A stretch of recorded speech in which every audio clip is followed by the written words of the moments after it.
está empezando y está iniciando. Bien, ya estamos grabando la clase, estimados estudiantes. Sí, efectivamente, vamos a ver el día de hoy. Estaba programado la exposición del grupo número 7, ya de los cuales ninguno de los jóvenes está presente, excepto chico Franco Mendoza Taboada, ¿no? Quien se ha enterado recién que lleva la asignatura de filosofía, ¿no? Y he podido observar prácticamente que el jovencito ya está totalmente, por decir así, ya es un caso imposible que pueda, digamos, aprobar la asignatura porque tiene notas muy bajas, ¿no? Básicamente ya el sistema también lo va a observar por el tema de faltas, ¿no? Se da cuenta, Franco, estás ahí escuchándonos, me parece. A ver, voy a ver dónde estás. José Franco, acá no voy a pasar lista porque acá automáticamente estoy poniendo. Sí, está José Franco Mendoza. José Franco Mendoza recién se ha enterado que lleva clases, ¿no? Ya, o que tiene introducción a la filosofía. Bueno, no sé, desconozco su problemática. Es un joven de 16 años que recién está entrando, por decir, al mundo universitario. José Franco, sin ánimos de querer molestarte y mucho menos incomodarte, de repente todavía te están quedando rezagos de secundaria. Tienes que poner de tu parte, tienes que ser una persona responsable, ¿ya? Y no a echar la culpa de nuestras acciones a terceras personas. Oh, no, el profesor me desaprobó. Ah, no, hoy te ha jalado filosofía. Sí, que el profe me ha jalado. Grábense bien, jóvenes, el docente jamás jala. El docente jamás jala. El que uno mismo se jala. El docente no te va a decir en la vida, hijo, no presentes tu tarea, no des tu examen, no des tu práctica, ¿no? Se da cuenta, o de repente todavía hay jóvenes que, digamos, están con ese rezago de secundaria, que papá o mamá tiene que estar atrás del estudiante para que le diga, ¿has hecho tu tarea? Hijo, anda, estudia. Se da cuenta, esto a manera de una reflexión en forma genérica para que podamos, digamos, entablar, no entablar, sino aprender a asumir nuestras responsabilidades, ¿no? Se da cuenta, somos seres humanos que vamos a salir al campo laboral más adelante. Estamos formando profesionales, pero tienen que ser profesionales, digamos, que sean capaces de adaptarse o incursionar en el mundo laboral. ¿Se da cuenta? Entonces, nosotros estamos viviendo constantemente lo que decía Charles Darwin, ¿no? Y muchas veces ustedes me han escuchado hablar de Charles Darwin, ¿no? ¿Qué cosa? En este caso voy a decirlo. Charles Darwin dice que las especies que se adaptan sobreviven, ¿no? En este caso yo lo voy a decir, las personas que se adaptan a este mundo cambiante, ¿no? Que estamos viviendo actualmente, somos los que van a sobrevivir y algunos nos quedaremos en el camino. Dense cuenta, ¿no? Eso quiere decir que, jóvenes, ustedes no bajen la guardia, no bajen la guardia. No bajen la guardia y hay que seguir estudiando, ¿no? El tema de exposición del día de hoy es el eterno retorno de Nietzsche. Había estado explicando sobre el eterno retorno de Nietzsche, había más o menos así, había dicho, ¿no? Tú, yo, vosotros han matado a Dios. Dios está muerto porque lo hemos matado nosotros.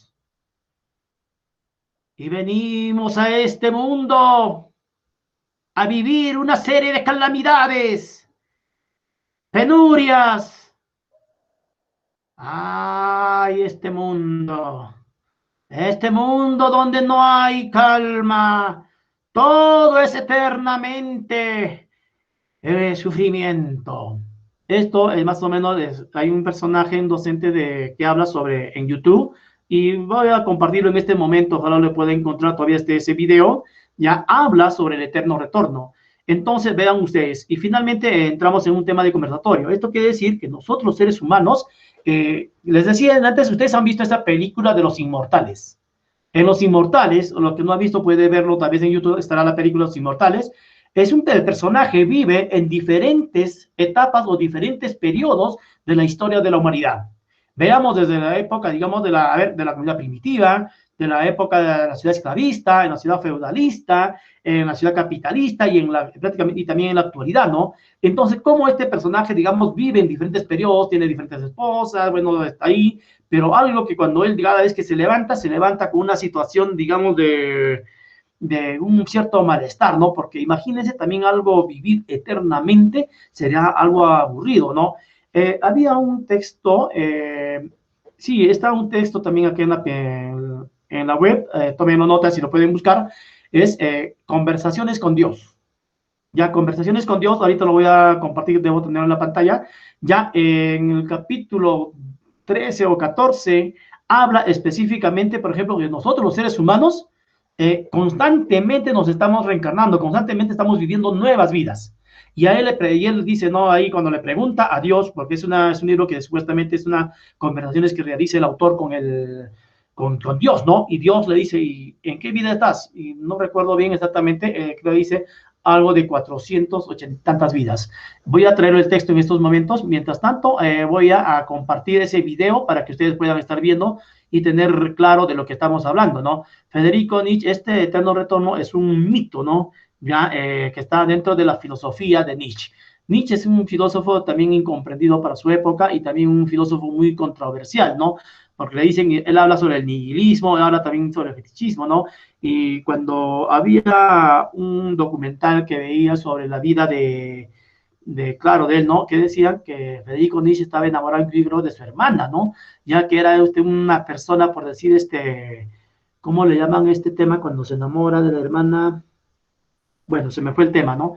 Y ahí, a ver, permítanme ustedes compartir este video, ya voy a buscarlo acá, El eterno retorno de Federico Nietzsche. A ver, El eterno retorno de Nietzsche. Bien, acá debe estar esto. Y este señor justo lo vi ayer, estaba conversando, mejor dicho, estaba ahí navegando y lo encontré a este personaje que narra, es un docente, ¿no? Y que estaba en Nirvana, en no sé en qué país, que le había agarrado el COVID, ¿no? Y que ahí está prácticamente, estaba, ¿no? Por decir así, ¿no? A ver, vamos a ver acá, el eterno retorno de Nietzsche, compartimos. A ver, déjeme ver dónde está este personaje. A ver, voy a buscar el celular. Acá está. Acá está. Vean ustedes, ¿ya? Voy a pausarlo un ratito. A ver. Es un docente también que habla filosofía y muy interesantísimo. Sebastián, ¿me está compartiendo la pantalla? Sebastián Menacho. O hay uno de ustedes, confírmeme, por favor. Sí se ve, licenciado. Sí se mira. Bien, bien. Entonces, sí, es un video que dura pocos minutos, ¿ya?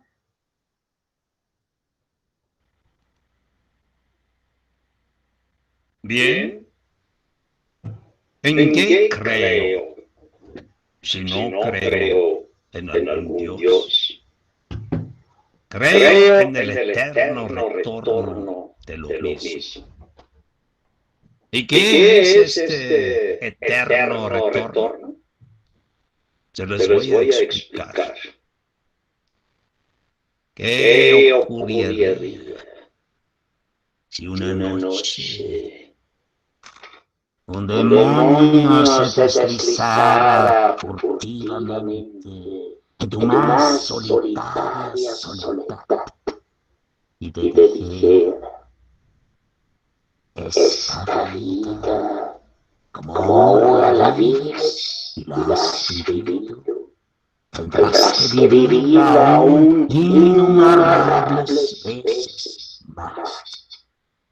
Y no habrá en ella nada nuevo, sino que cada dolor y cada placer y cada cosa indeciblemente pequeña y grande de tu vida tiene que retornar a ti. Y todo en la misma sucesión. Y así también esta araña que se arrastra en la luz de la luna, y esta luz de luna misma, y también este instante, y yo mismo, y tú. No tuvimos que haber estado todos aquí ya, y no tendremos que volver eternamente. El eterno reloj de reina de la existencia se golpea siempre de nuevo, y tú, Corpel, un granito del polvo. Al final, todos los terrados, vuelven. Eternamente rueda la rueda del ser. El tiempo es un círculo. Yo te pregunto, ¿no te alojarías al suelo, rechinando los dientes y maldiciendo al demonio que te habla de esta manera? Si solo pensaras este pensamiento del eterno retorno, ¿te aplastaría o te levantaría? Si este demonio de preguntar, ¿y es esto otra vez? ¿Innumerables veces más? ¿No te serías mejor la nada? El hombre da sentido a las cosas, un sentido humano, claro. Sin este, la nuestra existencia estaría hueca. ¿Qué sería el hombre sin sentido? Una hoja en el viento, una pelota del sin sentido. Y el eterno sin sentido se repite una y otra vez. Y siempre de nuevo caemos al abismo de la nada.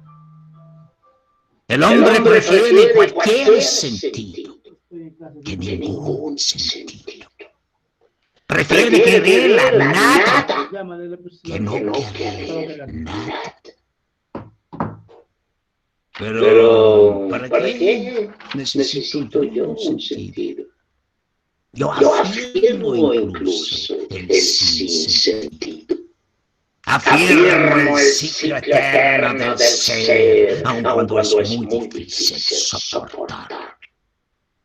Acepto todos los instantes dolorosos sin oponer. Y los afirmo incluso en su repetición infinita. Este eterno llegar a ser sin progreso y sin sentido. La fe imperturbable en el sentido de la vida debe ser destruida. Y el primer paso a eso es la desvaloración de todos los valores. Todos los valores existentes deben ser negados. Solamente así podemos afirmar los nuevos valores creados por nosotros. Valores que están más allá del bien y del mal. Solo así el mundo será liberado.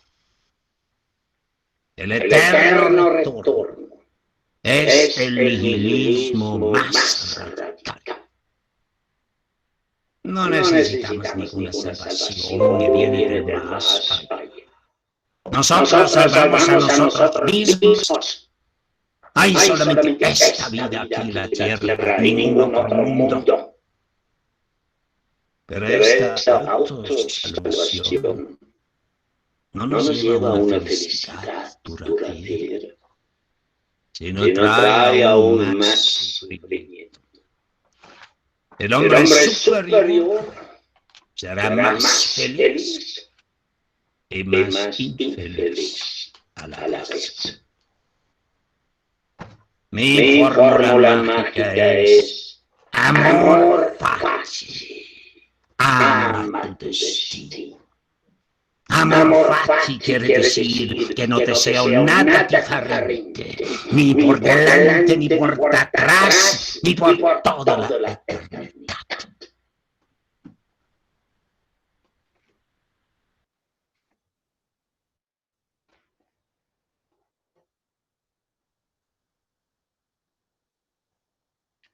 Bien, jóvenes, hemos podido nosotros observar un fragmento, ¿no? De eterno retorno. Bien, entonces está abierto el debate y el diálogo. Cuando dice que nosotros estamos viviendo o vivimos eternamente prácticamente, ¿no? O sea, esto quiere decir que creemos en una reencarnación. Bien, a ver, ¿está abierto el tema de conversación? Solín Mancini, a ver qué opina. Solís Mancini.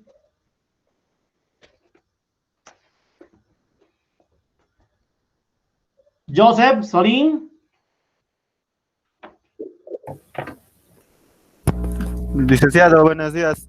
Sí, a ver, haz un análisis sobre el video. ¿Cuál es tu planteamiento? ¿Cuál es tu posición?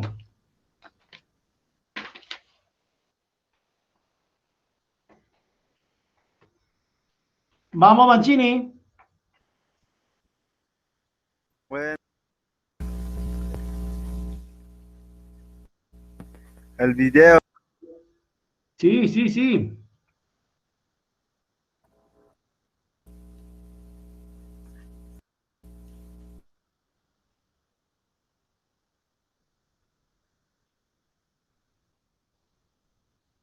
Me parece que Mancini no ha estado en clases, ¿ah? Bien, lo vamos a tener presente para su ascenso. A ver, Joel Romeo Ramos.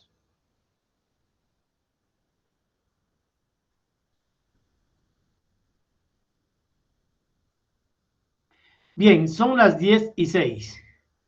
A ver, tienen ustedes hasta las 10:30 para que me busquen alguna información sobre el eterno retorno, ¿ya? Luego de ahí, hasta las 10:15, me hacen un organizador visual. Y luego de 10, a ver, hasta las 10:40 tienen para que me hagan un organizador visual. Luego de ahí lo van a presentar y lo van a sustentar inmediatamente. Y esto a cualquiera al azar. ¿Ya? A cualquiera al azar lo vamos a poner. Bien. Sebastián Menacho, ¿está ahí? Sí, licenciado. Yo creo que habla sobre la forma de actuar de las personas con respecto a lo católico, que en ese momento era Dios. Cree que hemos, hemos obrado mal y es por eso que Dios ha muerto. Efectivamente, porque hemos hablado, pero algo habla sobre lo, digamos, la vida, vivir sin un sentido. Habla también sobre, por ejemplo, los valores, ¿no? Se da cuenta que en este caso quiere decir que nosotros hemos perdido los valores, ¿no? Y que si hay muchas personas que, por decir, tienen una vida, pero sin un sentido y sin, por decir así, aplicar los valores, ¿sí o no? Ya. Ahora, pero si nosotros vivimos una vida plana, por decir una vida plena, es básicamente, hay una palabrita que tiene 4 letras, dijo casi al finalizar. ¿Cuál es? Amor, ¿no? Amor, dice yo, ¿no? ¿Ya? Amor faci. Bien. Traje acá un texto, no lo encontré exactamente dónde está en la página. Pero vean ustedes, este es un texto que también lo encontré un día así en mi rato libre que estaba ahí con tiempo. Habla sobre conversaciones con Dios. ¿Ya? Y Federico Nietzsche habla también sobre, en este caso, sobre la creencia de Dios, ¿no? Básicamente, si quieres creer en Dios, crees en Dios, ¿no? ¿Te das cuenta? Pero también hay una situación que en esta, no recuerdo exactamente, he tratado de buscar en qué capítulo lo leí, sobre que acá nosotros vivimos eternamente. Y que nosotros en este texto, según este texto, que estamos creándonos, nosotros en todo momento debemos crearnos nosotros mismos. ¿Ya? Crearnos. Si dice, Dios creó a su imagen y semejanza a nosotros los seres humanos. Pero no de qué manera, ¿no? O sea, sino que quiere decir esto que no, si Dios es Dios, entonces nosotros tenemos que también buscar ser dioses. Y para esto nosotros tenemos que ir autocreándonos, autocreándonos. ¿Y cómo? Siendo cada vez mejor persona. Por ejemplo, ustedes están en el campo de la ingeniería civil. Eso quiere decir que tú tienes que ser un buen ingeniero. No vas a ser un ingeniero, entre comillas, ¿sí o no? Entre comillas, ingeniero, ¿no? ¿En qué sentido? Cuando a veces conversábamos acá con los docentes, con los ingenieros de la escuela, por ejemplo, ¿cómo digo? O sea, en pocas palabras, tengo acá un ingeniero egresado de la Universidad Nacional de Huancavelica. Tengo un ingeniero egresado de la Universidad Peruana, de la Universidad Alas Peruanas, filial Huancavelica. La comparación que hacemos. ¿Quién es el que sale? Es el chico de Huancavelica. ¿Por qué? Porque, miren, profesionales, docentes que han tenido buenos docentes, ya tenemos, digamos, laboratorios, ya, pero en el caso de este chico de civil, básicamente, bueno, he sido parte de esta escuela, ya he sido parte, pero yo digo a veces las cosas como son, ¿no? ¿En qué sentido? A veces no hay docentes, Si habían docentes, bueno, el estudiante quiere aprobar nada más, le aprobaban, ¿ya? Ahora, en el campo de acción viene la diferencia. Aquí, entonces uno tiene que ir autocreándose. Aquí, las primeras promociones de civil, por decir, personas que ya aprendieron en el campo de acción porque eran estudiantes que egresaron del tecnológico de construcción civil. Y bueno, con el producto de la experiencia, conocieron, incursionaron. Solo necesitaban, por decir así, el cartón de ingeniero civil. Pero las promociones posteriores, sin comentarios. Sin comentarios, y con eso te digo muchísimo. Se da cuenta. Ahora, pero la universidad no hace, el estudiante hace la universidad.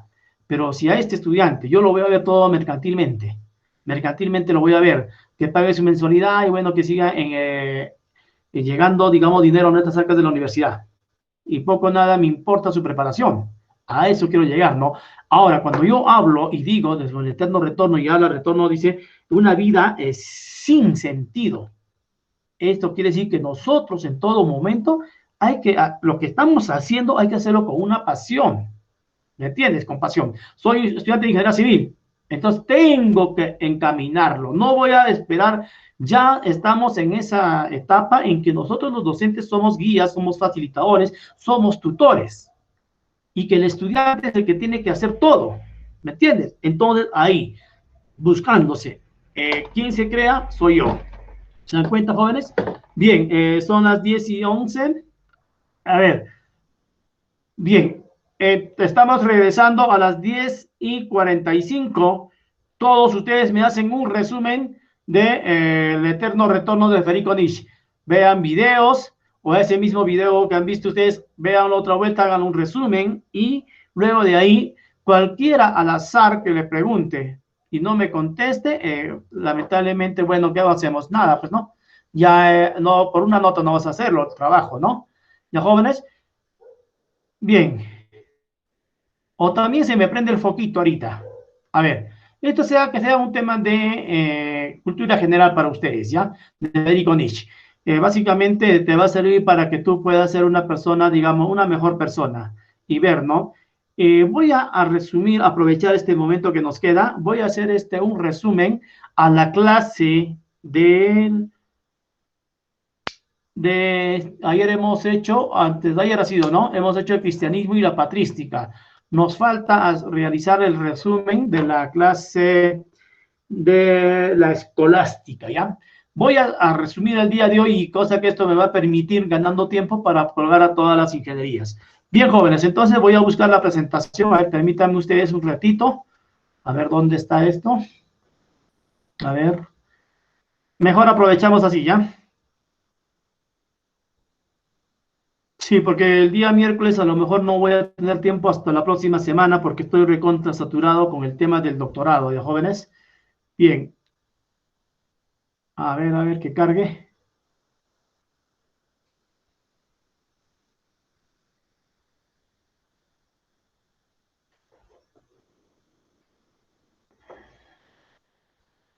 Bien, está cargando, está cargando.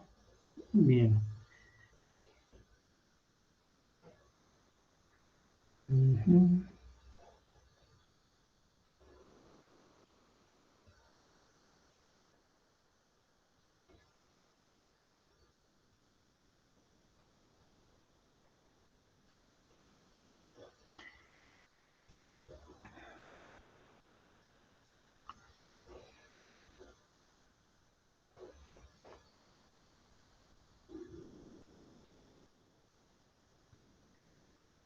¿Me confirman si se está presentándose, por favor, jóvenes?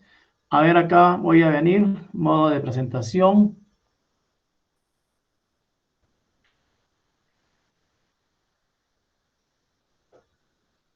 Bien, estoy compartiendo la pantalla de la escolástica, jóvenes.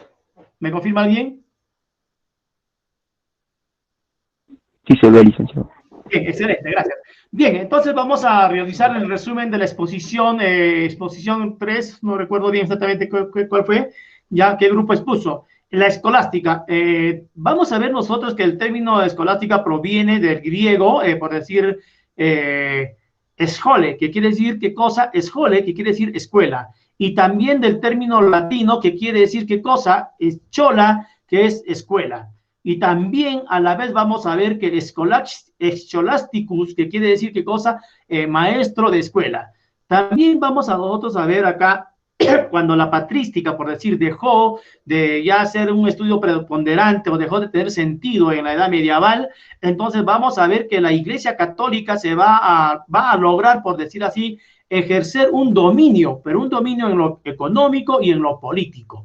Desde ese punto de vista, entonces, la Iglesia, ¿qué cosa? Ya necesita, por decir así, consolidarse y perpetuarse, ya consolidarse y perpetuarse eternamente, por decir así, ¿ya? Eso es, finalizada la escolástica, entonces, ¿qué cosa? La Iglesia necesita ya consolidarse, ¿no? Consolidarse y perpetuar su poder eternamente, ¿no? Ahora, vamos a ver nosotros qué es la escolástica. Es una filosofía escolar que se dio, por decir así, en la edad medieval, ¿ya? Y en la cual básicamente vamos a ver, también una doctrina que tiene un matiz negativo, pero digo un matiz negativo, ¿por qué? Porque se va a basar básicamente en la conservación de ciertas ideas totalmente, por decir, o argumentos totalmente, por decir, autoritarios, ¿no? Que van a implantar en aquellas épocas. Y esto va a cerrar básicamente, ¿qué cosa? La realidad, y también va a reducir la libertad del pensamiento humano. Esto quiere decir que cosa que en la época de la escolástica vamos a ver qué cosa se centra todo el estudio en Dios, y básicamente no hay un avance de la ciencia y la tecnología, por decir así. ¿Por qué? Porque la Iglesia va a reprender duramente, por decir, a aquellas personas que van a decir, incursionar en otros temas que no sean, por decir, los dogmas religiosos de la época, ¿no? Bien. Ahora vamos a ver que la etapa tiene 3 etapas. La etapa temprana, la escolástica temprana, la escolástica alta y la tardía, ¿no? Ahora, en la temprana vamos a ver que existe el renacimiento de carolingio, ¿no? Que básicamente está a Carlos Magno.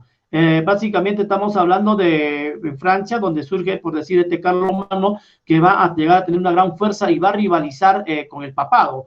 Pero aquí, básicamente, Carlos Magno se va a, por decir, nombrar como es, por decir, el emperador del Imperio Sacro Imperio Romano, ¿no? Ahí, pero a su muerte de Carlos Magno vamos a ver que esto va a decaer. Carlos Magno fue, por decir así, el Papa León III ya va a coronarlo, por decir así, como el emperador del Sacro Imperio Romano, ¿sí o no? Luego, finalizada esta etapa de Carlos Magno, que duró muy poco periodo este imperio, ya, porque luego al final de su muerte Carlos Magno, el imperio se dividió entre sus hijos y básicamente se vino abajo el imperio. Ahora, una de las cuestiones, digamos, de que Carlos Magno realizó fue que fundaron las escuelas palatinas, ¿ya? Básicamente como una empresa cultural que se va a realizar en el medio, ¿no? Ahora, en estas escuelas palatinas reunió a los más sabios, por decir, de la época, ¿no? A historiadores, teólogos, también literatos, ¿no? Ya, acá tenemos, por ejemplo, al historiador y teólogo anglosajón Alcuino. Tenemos al poeta español Teodulfo. Tenemos también a los historiadores, por decir, Ginardo y a Pedro Diácono. Finalmente también tenemos al teólogo Rabano y Mauro. Ahora, estos señores no se preocuparon por construir grandes obras, ya, sino que ellos buscaron, por decir, regresar a los escritos antiguos o rescatar las obras de la antigüedad, en este caso a las obras antiguas de grecos latinas, ¿no? Más que nada, digamos, griegas, y es aquí en donde, por decir de alguna manera, empiezan a chocar con los papados, ¿no? ¿Por qué? Si el papado quiere consolidarse, por decir, o los papas quieren consolidar la Iglesia Católica y que no debe haber algunos otros escritos, ¿no? Básicamente porque serían paganos, por decir así. Ahora, también rescatan la pureza del idioma latino. Estas dos acciones fueron lo que realizaron estos señores, ¿no? En las escuelas palatinas. Las escuelas palatinas básicamente pues, fue, como decíamos, una empresa cultural que realizó Carlos Magno en su época, ¿no? Ahora, enseñaron las artes liberales. Tenemos el trivium y el quadrivium, ¿no? En el trivium básicamente la gramática, ¿ya? La retórica y la dialéctica. La gramática básicamente, ¿no? En este caso, si estamos hablando con fuerza, el idioma latino, básicamente, ¿no? Y la retórica que habíamos hablado muchas veces, que es el arte de poder, digamos, tener la elocuencia del habla, ¿no? Y la dialéctica, básicamente dialéctica acá, aquellas épocas, por decir, para poder, si vamos a ver cuando surgen las universidades, se dan dos formas de enseñarse. Tenemos la lección y la cuestión, ¿no? La lección es, digamos, la lección que se impartía por parte del docente y luego venía la que era la clase de la discusión, ¿no? Básicamente el debate, ¿no? Y que eso, por ejemplo, se está perdiéndose muchísimos en las universidades, ¿no? Actuales. El quadrivium, en el quadrivium básicamente enseñaron qué cosa, la aritmética, ya enseñaron la geometría, enseñaron la música y enseñaron también finalmente, por decir así, la astronomía. Miren, conocimientos que estaban en contra de la Iglesia Católica. ¿Se cuenta? Es por eso que cuando acá tengo un libro a la mano, vamos a ver, básicamente cuando surgen los papás, acá hay una pugna, por decir acá. Permítame un ratito, voy a darles una pequeña lectura. Acá, el nuevo imperio fundado por el monarca francés Carlomagno, ya 768 al 814, llegó a ser una poderosa fuerza que rivalizaba con el papado, ya rivalizaba con el papado. Si vamos viendo en el aspecto, por decir, estadístico, o en el aspecto del Estado, la Iglesia también quiere, por decir así, tener el control, ya, y que básicamente que los reyes estaban superditados, ya, bajo el dominio del papado, o bajo el dominio del papa, ¿no? Ya, porque más era por decir, la fuerza divina o la fuerza de Dios la que debía imperarse, ¿no? Y que simplemente los papas tenían que, por decir, perdón, los reyes tenían que simplemente, por decir, rendir pleitesías a la Iglesia Católica. Es por eso que en aquellas épocas todos los reyes feudales, básicamente estamos hablando de la sociedad feudal, los reyes, ¿qué cosa? Estuvieron prácticamente ligados ya a la Iglesia Católica y básicamente a la influencia y al poder de la Iglesia Católica. Los papas sacaban reyes, excomulgaban, todas esas cosas, ¿no? Ahora, en la parte más abajito, acá sale, por decir acá dice, miren, ya lo explica esta parte ya. Básicamente, Carlomagno es considerado, no considerado, sino va a ser el emperador del Sacro Imperio Romano, ¿no? Ahora, tenemos en la segunda, ¿no? Básicamente tenemos acá, en el Renacimiento también, otro aspecto, ¿no? Otra característica, la dialéctica y la antidialéctica. Básicamente acá estamos hablando del estudio de la lógica, pero una lógica, ¿desde qué punto de vista? Desde una lógica del punto de vista, digamos, de Dios, ¿no? Ya en donde básicamente se busca, por decir de alguna manera, que todo cuando se entra en un debate, por decir, la lección y la cuestión, ¿no? Ya que es la lección y la discusión o el debate, básicamente, ¿qué cosa? No busca nada. ¿Por qué? A la final todo está centrado en Dios, ¿no? Efectivamente, si creemos en ese punto, digamos, de que si tienes razón tú, es porque Dios te lo dio. Ya Dios te dio esa razón, porque si Dios crea al hombre a su imagen y semejanza, ya lo crea y le dota de ese libre albedrío, como decía Agustín de Hipona, y también le va a dotar de la razón, o si no, ¿qué cosa? Básicamente la capacidad de la inteligencia.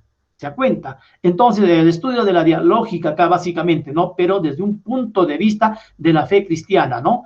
Ya aplicado a la fe, acá está justo, ¿ves? Aplicado a la fe cristiana. Bien, las escuelas urbanas, tenemos, esto solamente lo vamos a nombrar, ya, teníamos uno, el Tours, ya, en París, tenemos en Chartres y tenemos acá en San Víctor y Traductores del Toledo. Básicamente fueron algunas escuelas que se desarrollaron en Europa, ¿no? Y que básicamente impartieron, por decir así, el conocimiento teológico de Dios, ¿no? Y en donde básicamente vamos a ver que en este gran periodo, digamos, hay la filosofía va a ser sierva o esclava de la teología, ¿ya? Y acá lo estamos nosotros demostrando en el momento que dice el estudio de la lógica, ¿no? Si nosotros queremos ver la lógica en un buen sentido de la palabra, digamos que es, digamos, incursionado con la filosofía. Pero ya estamos viendo de que básicamente en la edad medieval, ¿qué cosa? Una vez más fue primero la fe. Ya, y ahora con Agustín de Hipona, básicamente también tiene, por decir así, adopta el pensamiento aristotélico, pero de alguna manera transgiversado, ¿no? Adoptándole a las ideas, digamos, de Dios. Bien, acá tenemos otro, déjeme ver dónde está el otro, se me perdió, creo. Bien, ahora la filosofía, también acá va a incursionar muchísimo la filosofía árabe y también la filosofía judía de la época, ¿no? Que si estamos viendo acá hay algunos filósofos árabes y filósofos de la judía. Por ejemplo, acá tenemos a un Juan Escoto Erigena, que básicamente, ¿qué cosa? Él va, para Escoto, la verdadera filosofía y la verdadera religión son una y la misma cosa, dice, ¿no? Que la verdadera filosofía y la verdadera religión son una y la misma cosa. Su obra es fundamental sobre la división de la naturaleza, habla, ¿no? Y que básicamente más adelante va a hablar la importancia que se le da a la razón, ¿ya? Por este motivo, sus obras fueron vistas con recelo desde el punto de vista de la ortodoxia eclesiástica y finalmente condenada oficialmente como pseudociencia peligrosa que estimulaba a los herejes. ¿Se dan cuenta? Entonces, estamos viendo acá algunos, por decir, árabes, ¿no? Como yo estoy diciendo, Juan de Escoto, que básicamente lo pregonaba y que su ciencia era, por decir así, qué cosa que buscaba, qué cosa estimular a los herejes. En este caso, a los herejes, ¿quiénes serían? A los hombres de ciencia o hombres que estén ávidos de conocimiento, ¿no?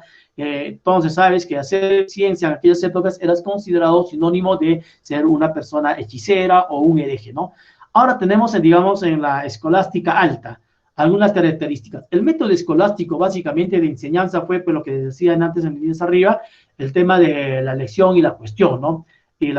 O la discusión. Pero en este caso eran discusiones de conocimiento teológicos, ¿no? Se dan cuenta, en donde prácticamente, ¿qué cosa? Siempre se quedaba quedar en ridículo algunos conocimientos, por decir, profanos que ellos llamaban, ¿no? En este caso, acá también tenemos el método escolástico, ¿no? Básicamente es eso, ¿no? La lección y la cuestión. Y básicamente de los dogmas de la Iglesia Católica y que sean todos memorísticos y repetitivos prácticamente, ¿no? Bien, tenemos la primera filosofía universitaria. En este caso acá, en la primera filosofía universitaria, estamos hablando también que a partir del siglo XII, vean, surgen las universidades en el medioevo. En este caso, en las universidades ya empieza a darse de alguna manera, ¿qué cosa? El conocimiento científico. Por decir, ¿de qué manera?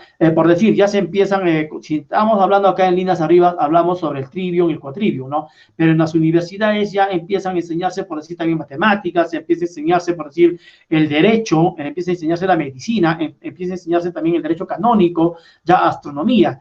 Ya, y en este caso, ¿qué cosa? Empiezan ciertas personas, por decir así, de tinte, por decir, de griegos, ¿no? ¿Qué cosa? Más que nada en árabes que comienzan a incursionar con el conocimiento. En este caso, por ejemplo, se descubre la pólvora, se descubre, por ejemplo, también en que acá en la iglesia contraataca diciendo de que se toman en los conocimientos de este filósofo de Ptolomeo, ¿no? En que básicamente la Tierra es el centro del universo también, ¿no? Entonces, en las universidades vamos a ver, y esto está demostrado, que en las universidades, por decir, despierta a los seres humanos, les quita la venda. Entonces, si bien es cierto que se da una educación férrea, y esta educación férrea está en las escuelas palatinas, está en los monasterios, está en las catedrales, ¿no? Por eso que de ahí viene el nombre de las cátedras, ¿no? Cátedras, de catedrales, ¿no? Catedrático, ¿no? Te cuenta de quién era, en este caso, ¿quiénes eran los catedráticos? Eran los monjes, los sacerdotes, ¿no? Que tenían grados de magíster o doctor en teología, ¿se cuenta? Básicamente referido a este aspecto. Hablar de las primeras universidades, tenemos, por ejemplo, la Universidad de Bolonia. Tenemos que Bolonia, básicamente, donde se enseñaba así, la medicina, ¿no? La Universidad de Oxford, la Universidad de París, ya, y otras universidades que más adelante van a ir creciendo. Ahora, estas universidades van a jugar un papel importantísimo. ¿Por qué? Porque van a despertar el amor por el conocimiento de las personas. En este caso, a ver, en este momento, no sé, a ver si el ejemplo cae a pelo, ¿no? ¿A cuántos de ustedes les estará despertando esta modalidad de semipresencial, ¿no?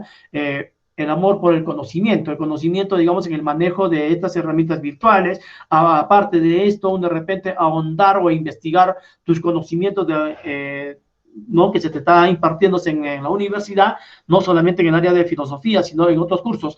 Esto hace que el estudiante tenga que investigar y recurrir, por decir así, a nuevos videos tutoriales que existen en el medio. Ahora, entonces, de la misma manera, en aquellas épocas despertó, por decir qué cosa, el espíritu de la búsqueda del conocimiento, ¿se cuenta? En este caso, Las universidades también quiere decir universitas o libertad del conocimiento o universalidad del conocimiento. Que esto quiere decir qué cosa, que se debía impartir a toda aquella persona que quisiera estudiar. Por decir, una persona que venía de España se iba hasta París o se iba, por decir, hasta Inglaterra, no, que todavía no, hasta Oxford, Italia, ¿no? Entonces, ¿qué hacían?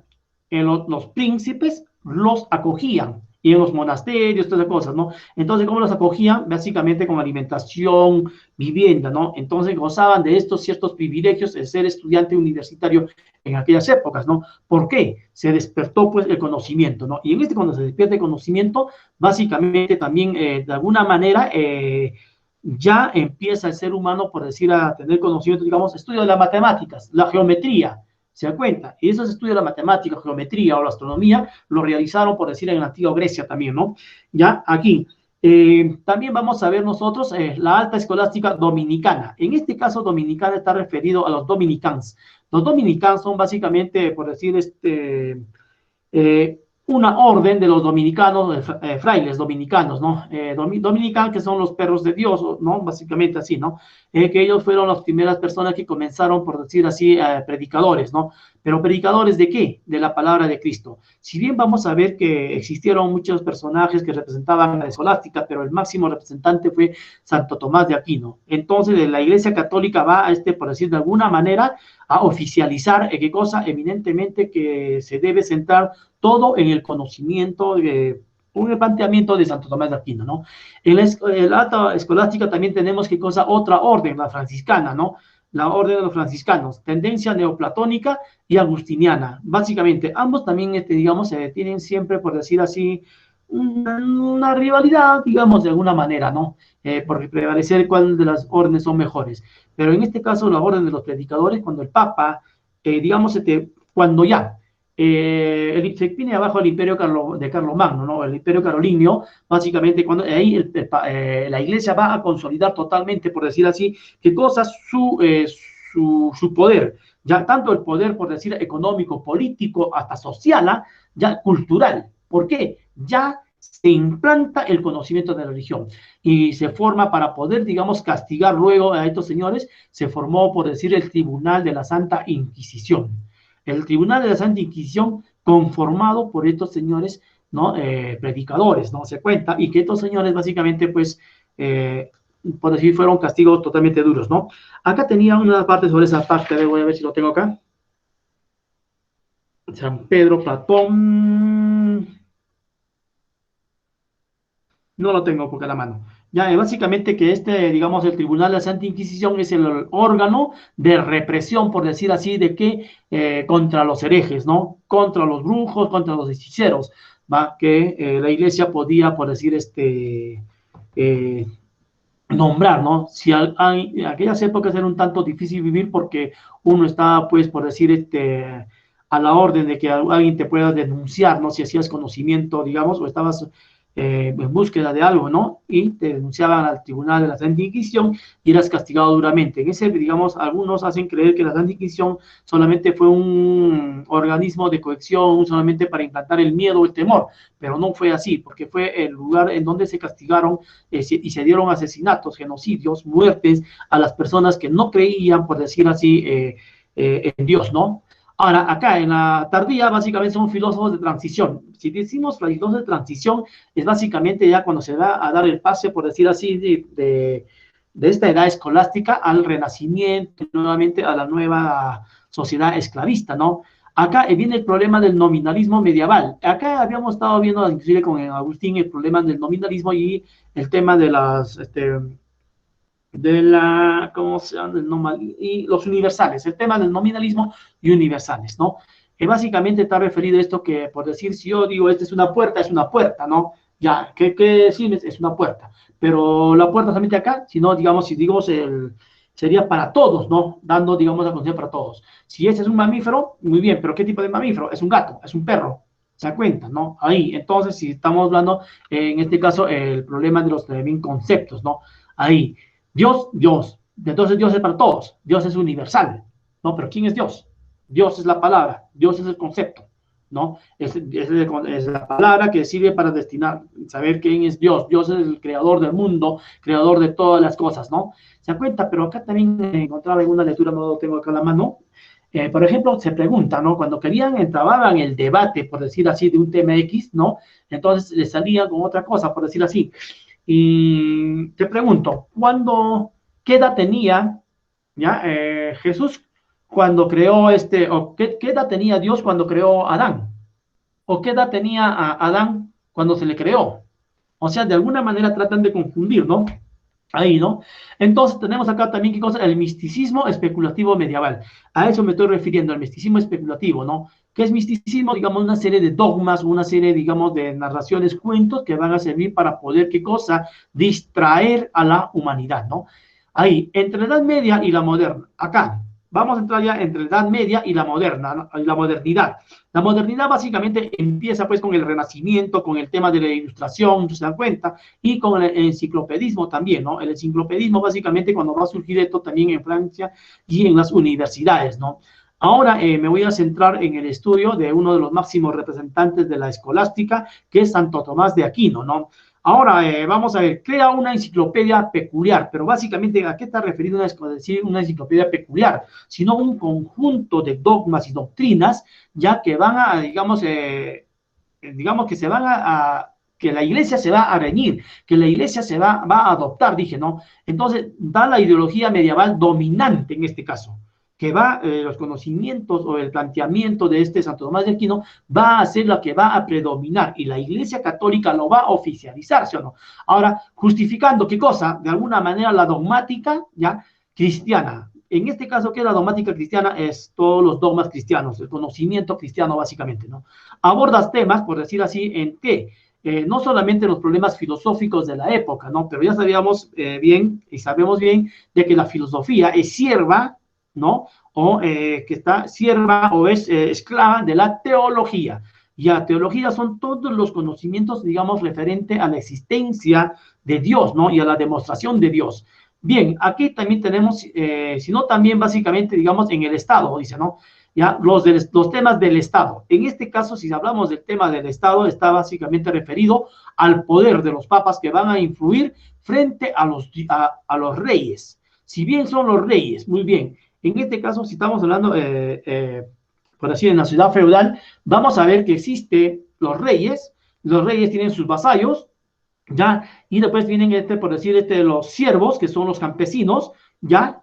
Los campesinos. Ahora, el rey, a su vez, era ¿qué cosa? Vasallo de la Iglesia Católica. En este caso, vasallo de los papas. Tenían que, por decir, inclinarse ante los papados, ¿no? Ante el Papa. Entonces vemos cómo la Iglesia Católica en aquellas épocas, digamos, llegó a tener el control, miren, político, económico, social, ¿se dan cuenta? Y hasta religioso de la época, ¿no? ¿Por qué digo también religioso? Porque se encargó de desaparecer a las sectas paganas, ¿no? ¿Se dan cuenta? Si nosotros vemos, cuando vimos el tema del cristianismo, vimos cómo nació el cristianismo, luego cómo se fue consolidándose, pero aquí ya básicamente ya es qué cosa, la consolidación total, ¿no? Para poder perpetuarse, por decir, y vivir por siempre, ¿no? Pero hemos visto que todo ha caído abajo. Actualmente, bueno, también vemos que a ver, los que son huancavelicanos, cuando había antes una misa, una procesión, antes, las calles se llenaban, pero actualmente con el avance de la ciencia y tecnología, hemos visto que nuestros jóvenes actuales y muchas personas ya no hay Dios, ¿no? Ahora, una cosa, personalmente, por ejemplo, tocando este libro, que tal vez de repente si alguien lo ve esta clase más adelante, este es el autor Neil Donald Walsh. Neil Donald Walsh, Conversaciones con Dios. De repente lo van a considerar una persona pagana, ¿no? Pero hay cosas, que te dejan, que te llevan a una reflexión, tal vez filosófica también, ¿no? Ahora, en el tema del Estado, como vuelvo a decir, ¿qué cosa? El Estado debe supeditarse a la Iglesia Católica, ¿no? Ya, ¿pero por qué? Porque el Estado también, por decir así, es un Estado, por decir así, no moral, por decir de alguna manera, porque la Iglesia te lo pone en las cuestiones morales, ¿no? Ya ahí.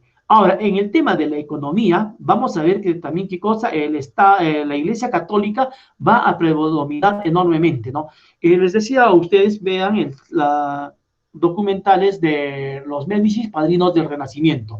Ahí vamos a ver cómo también, en este caso, los Médicis son personas que de alguna manera quieren influir por un espacio, en este caso por de 300 años o a más, que su familia prevalezca, ¿no?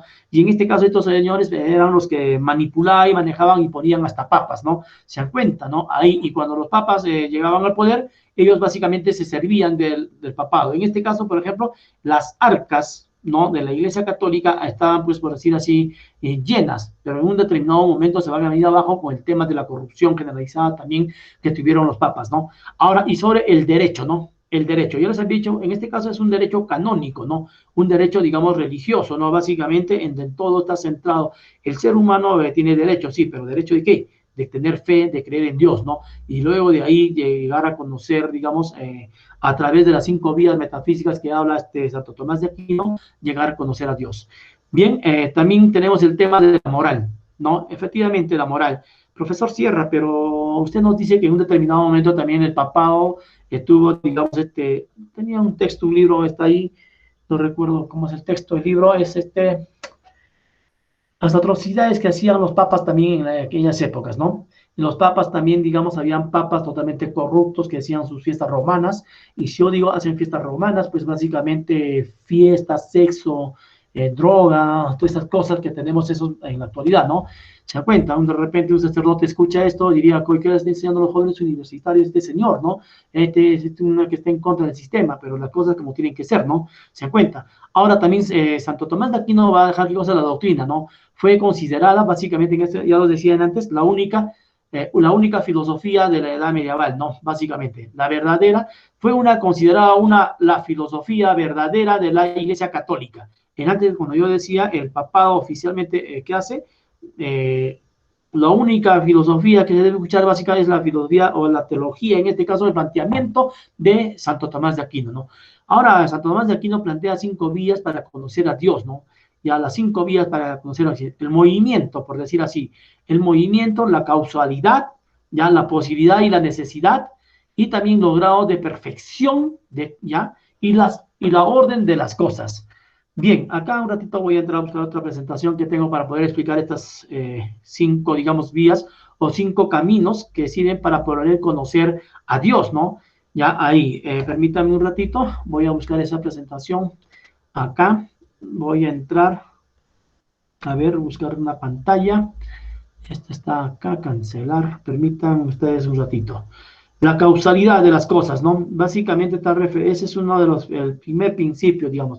El hombre puede llegar a conocer a Dios, pero ¿cómo va a llegar a conocer a Dios? Para poder llegar a conocer a Dios, existen 5 caminos o 5 vías, ¿no? Ya, y estas 5 caminos o 5 vías, básicamente, están referidos, acá está. A ver, voy a compartirlo, ya, un ratito, déjeme ver, voy a compartir la pantalla. Voy a compartir la pantalla. Una ventana. Aquí está. Compartir, ¿no? Los 5 caminos. Esta es una imagen que encontré y me pareció muy atractiva en Google Imagen, ¿ya? Las 5 vías. Tenemos, dice, el punto de partida. Tenemos primero es el movimiento, ¿no? Ya, acá están los 5, digamos, caminos que estaba explicando. A ver, déjeme ver. Bien, por el movimiento. Los sentidos nos muestran que en el mundo hay cosas que cambian. Efectivamente, todos estamos cambiando. Nosotros también internamente estamos cambiando a diario, ¿no? Entonces, nada permanece quieto, nada permanece inmutable, ¿no? Todo es mutable. Nada es inmutable, dice, ¿no? Pero en este caso todo es mutable porque todo está cambiando, ¿se da cuenta? Ahora, por la subordinación de las causas eficientes. La experiencia muestra que en el mundo sensible hay causas eficientes, ¿no? Y estas causas eficientes básicamente, pues en este caso, por decir, la fe cristiana que se da, ¿no? Ahora, por la contingencia de los seres, encontramos que las cosas pueden existir o no. Existir si son contingentes. Ahora, si son contingentes, básicamente está referido a las tablas de verdades lógicas que ustedes han visto, ¿no? Por ejemplo, si yo quiero decir, Dios existe. Sí, Dios existe. Pero ¿cómo sabes que Dios existe? Porque Dios te dio la fe. Y entonces, a través de la fe, tú vas a llegar a conocer a Dios, ¿ya? Ahora, si no tienes fe, no vas a conocer a Dios. Por los grados de la perfección de las seres, ¿no? En la naturaleza hay una jerarquía de valores perfecciones o perfecciones. En este caso también está referido acá al tema de los universales, decía, ¿no? Al nominalismo y a los universales. Por ejemplo, decía si un concepto puerta, entonces la puerta es puerta acá, entonces en cualquier parte del mundo es puertas, ¿no?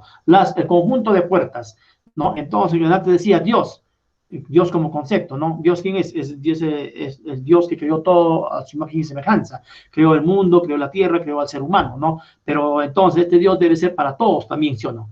¿Ya? Así es, como es para nosotros, también Dios es para todos. Acá ya viene el tema de la evangelización de las cosas, ¿no? Ahora, por el orden del universo y la finalidad interna de los seres naturales. Hay cosas que no tienen conocimiento, sin embargo, obran por un fin, ¿ya? En este caso, con las cosas que se dan, está referido, dice, por algo, ¿no? Se dan, pero ese algo es básicamente porque nada es casual, ¿ya? Porque nada es casual, sino porque todo está predestinado, porque Dios lo quiso así, ¿no? Dígame. Sí. A ver, ¿quién se está filtrando su audio? Bien, entonces sí, ahora el principio metafísico, todo lo que se mueve es movido por otro. Y ese que todo que se mueve es movido por otro es básicamente por Dios, ¿no? No hay nada que sea causa de sí mismo, efectivamente. ¿Por qué? O sea, miren, todo esto es básicamente porque Dios lo hace. Si tú eres exitoso, es porque Dios lo quiso así. Si tú no has tenido éxito, es porque no quiso Dios que seas tú exitoso. Pero ¿cómo un estudiante puede llegar a ser exitoso si un estudiante que no estudia, un estudiante que no asiste a sus clases, un estudiante que no cumpla con sus, digamos, actividades de estudiante? ¿Se da cuenta? Entonces no podría ser, ¿no? Pero acá dice, por ejemplo, todo lo que se mueve es movido por otro, o hay otra causa que lo mueve, y esa causa que lo mueve es ¿quién? Ese motor es Dios. Dios mueve las cosas. No hay nada que sea causa de sí mismo, o sea, nada es por causa de uno mismo, sino es ¿por qué? Por Dios. ¿Ya? Los seres contingentes no tienen el principio de su existencia en sí mismos, ¿no? O sea, esto quiere decir que nada ha existido por sí. ¿Por qué? Porque Dios lo ha creado. Dios lo crea. Lo perfecto no puede tener su origen en lo imperfecto, sino solo en algo aún más perfecto. Y ese algo aún más perfecto es Dios. Y ese algo más perfecto es Dios, ya, y que te va a dar la fe, básicamente. Las cosas que carecen de conocimiento solo pueden tener, pueden tender a un fin, sin alguien que, uy, ¿qué pasó? Sin alguien que entienda las dirigencias, ¿no? Están ahí. Entonces, todo esto es básicamente porque Dios lo plantea. En la serie de motores no se puede seguir indefinidamente, ¿no? Ya, acá, en la serie de motores no se puede seguir indefinidamente, efectivamente, porque todo también, por de repente, el día que nosotros morimos, ¿no? Y si mueres es ¿por qué? Porque de repente ya digamos, ese don, ese motor, ese movimiento que era Dios, de repente ya Dios te recogió, dice, ¿no? En las causas eficientes no es posible proceder indefinidamente. Efectivamente, en las causas todo tiene una causa, ¿ya? Pero en este texto que de conversaciones con Dios dice, ¿qué cosa? Todo está predestinado, ¿no? Todo está predestinado, ¿no?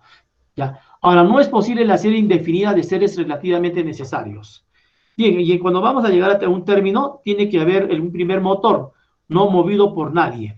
Ya acá, o sea, eso quiere decir que no hay personas que no te muevan, todo se mueve por Dios. ¿Ya ven? Debe existir una causa eficiente primera, es Dios. Debe existir un ser absolutamente necesario, es Dios.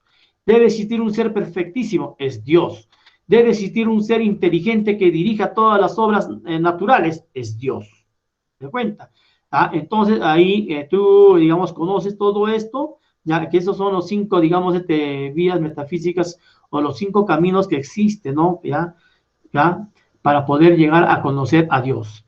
Bien, estimados estudiantes, esto ha sido el resumen de la clase de la escolástica. Si habría alguna pregunta por parte de ustedes, estoy ya no a contestarles.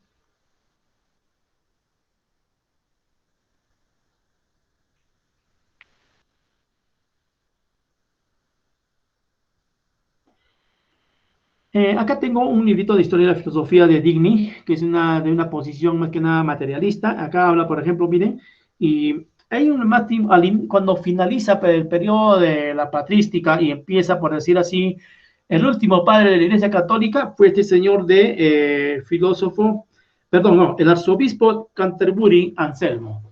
Ya es el último, digamos, padre de la Iglesia Católica y el primer filósofo, o perdón, no, el primer, digamos, representante también de la escolástica, ¿no? Ya, él básicamente dice acá, miren, en una parte lo he resaltado, afirmando que el conocimiento es siervo de la fe. Trataba de poner el idealismo platónico al servicio de la religión católica, ¿no? Anselmo de Canterbury adquirió gran, por decirle nombre, por el llamado argumento ontológico de la existencia de Dios. ¿Ya? En cuenta, miren, cómo es todo, tratan de estos señores, digamos, estos representantes de la escolástica, siempre tratan, digamos, de decir de Dios, ¿no? Y básicamente en este tiempo es básicamente el estudio, ¿no? De Dios y de su existencia de Dios, básicamente, ¿no? O sea, tratar de demostrar en todo momento que Dios existe, ¿no? ¿Ya? Y la esencia de Dios. ¿Y cuál es la esencia de Dios? Es ser Dios, ¿no? ¿Se da cuenta? Algo que no va a cambiar. Ahora, también tenemos a otro representante, el francés Pedro Abelardo, ya en el año 1079 al 1142. Le dio una forma más acabada a Abelardo, dice. Se hizo famoso como maestro de las escuelas de París, que atraían a los estudiosos de todos los lugares de Europa. En esta partida les expliqué en el tema de las universidades, se dan cuenta, ¿no? Las universidades surgieron en el siglo, aproximadamente en el siglo XII, y despertaron, ¿qué cosa? El conocimiento de todos los jóvenes de la época, por decir así. Es como una moda, por decir algo pareció, entonces todo el mundo quería estudiar, ¿no? Abelardo es conocido por sus tratados en los que abordaba los problemas de la lógica escolástica.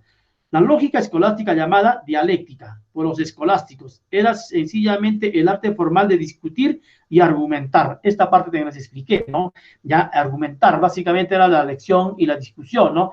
Pero que no se llegaba, por decir así, como los sofistas, por decir así, no llegaban a una conclusión, a una, digamos, a una argumentación verdadera, ¿no? Porque al final todo caía, por decir, en un saco roto o simplemente decían que era Dios. Estaba relacionado con el choque y examen de toda la clase de la pro y contra, a favor y en contra, ¿no? En este caso, y también servía para poder, en este caso, cuando se hablaba del diálogo, en este caso, para poder entablar y identificar quiénes eran los enemigos de la iglesia, ¿no? Y poder perseguirlos, básicamente, ¿no? Entonces, acá, la tesis inicial de Abelardo era entender para creer, entender para creer. ¿Se da cuenta? Primero entiendo que yo existo, ¿no? Para luego yo creer, yo existo. Ahora, si existo es ¿por qué? Porque Dios me ha creado. Y entonces, si Dios me ha creado, yo tengo fe. Ah, entonces tengo fe. Y se cuenta, ¿no? Ahora, hay otro también, Bernardo de Clairvaux, famoso predicador de la Segunda Cruzada, le llamó Anticristo Satanás y escribió, en este caso a Bernardo le van a llamar anticristo, ¿no? Se da cuenta, pero ¿por qué? Dice, no. A Bernardo, entender para creer. Ahora, si yo también entiendo, analizo, por decir efectivamente que yo soy una persona que he nacido ¿ya? Y que tengo razón. Ahora, pero si yo tengo razón, cuestiono, por decir en este caso, a Dios, la existencia de Dios, ¿no? ¿Se da cuenta? Entonces, no. Acá, el filósofo francés no quería creer en lo que su razón no había dividido previamente. Esta tendencia racionalista de Abelardo, que refleja cierta independencia del pensamiento, así como el espíritu de posición de las capas urbanas avanzadas, suscitó contra él una serie de ataques a los teólogos ortodoxos. Y es por eso que también más lo van a llamar, como acá digo más adelante, el anticristo o Satanás, ¿no? ¿Ya? Y escribió en sus libros, dice, ¿no? Básicamente como una, digamos, un pagano, por decir así, ¿no? Y que va a ser excomulgado, pues, posteriormente por la Iglesia Católica, ¿no? Ahora, acá hay otro también que quería, justo acá lo encontré. El movimiento herético más importante de estos tiempos es de los cátaros. Ya, los cátaros, el movimiento más independiente, porque ellos buscan en todo momento, por decir, el conocimiento puro. En este caso, si digo el conocimiento puro, son los conocimientos griegos que se dieron en aquellas épocas, ¿no? La doctrina de los cátaros era dualista, dice. Admitían dos creadores, Dios creador del mundo espiritual y el diablo creador del mundo material. Según los cátaros, el mundo terreno se hallaba bajo el imperio del mal. Toda la organización social, las instituciones estatales y la propia iglesia oficial tiene su origen en el espíritu del mal. ¿Se dan cuenta? Entonces, para los cátaros existen, dice, ¿no? ¿Qué cosa? Por decir, son dualistas, porque existen dos creadores, ¿no? Dios creador del mundo espiritual y el diablo creador del mundo material. ¿Se dan cuenta? Traten de escuchar estos videos una o dos, tres veces, porque en estos videos nomás voy a tomarles, por decir así, las preguntas para el examen, ¿no? Una pregunta, ya te estoy dándote ahorita ya, por decir el planteamiento de los cátaros, ¿no? En 2, 3 líneas lo matas rápidamente, ¿no? ¿Cuáles fueron los planteamientos de los cátaros respecto a la creación? Que existen dos creadores, ¿no? Un creador, Dios, creador, por decir, del mundo espiritual, y el diablo, creador del mundo material, ¿no? Según los cátaros, el mundo terreno se halla bajo el imperio del mal. Toda la organización social, las instituciones estatales y la propia iglesia oficial tienen su origen en el espíritu del mal. Estas prácticas de los cátaros reflejaban los sentimientos de las masas trabajadoras desposeídas. Aquí, cuando habla de las masas desposeídas, básicamente estamos viendo también que en la sociedad feudal, básicamente, ¿qué cosa? Existen los campesinos. Los campesinos en todo momento quieren también, se rebelan contra los abusos de los señores feudales y también contra los abusos de la Iglesia Católica.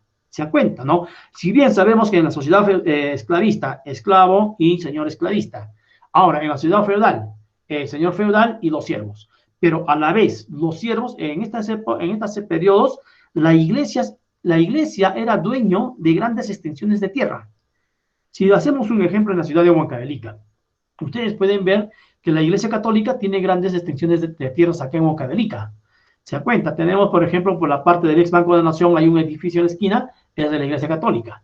Tenemos todo donde funciona actualmente lo que es el gobierno regional, ¿no? Ese edificio, toda esa cuadra, inclusive hasta la parte posterior, es de ¿quién? De la Iglesia Católica, ¿sí o no? Tenemos lo que es el colegio, digamos, del seminario menor y el seminario mayor, también Iglesia Católica, ¿no? Esto quiere decir que cosa que, como la Iglesia también, digamos, acaparó, ¿no? Usurpó, ¿qué cosa? Por decir, las tierras del campesino. El campesino es simplemente una persona que tiene que labrar la tierra, ¿no? Entonces estamos hablando acá entonces de un sistema económico basado, ¿qué cosa? En la producción de la tierra, en este caso, ¿no? Ahí. Bien, también hay tanto que hablar. Acácito, a ver. Él había hablado también algo sobre este señor el escolástico Berenguer de Tours, hacia el año 1000 a 1088. Solo admite como real lo que perciben nuestros órganos sensoriales, ¿ya? Dice, admite como real lo que perciben nuestros órganos sensoriales y negaba la realidad de la esencia genérica de ideas. De ahí que extrajo la herética conclusión de que en el rito eclesiástico de la comunión del hombre prueba pan y vino. No, el cuerpo y la sangre del Señor, como enseña la Iglesia. Si el cuerpo de Cristo hubiera sido el del tamaño de una enorme torre, ya habría sido comido hace tiempo sin dejar rastros, ¿no? Se cuenta, digamos, algo sarcástico también este señor, ¿no? ¿Por qué? Imagínense, ¿no? Cuando la iglesia y manifiesta y dice, ¿no? ¿Qué cosa?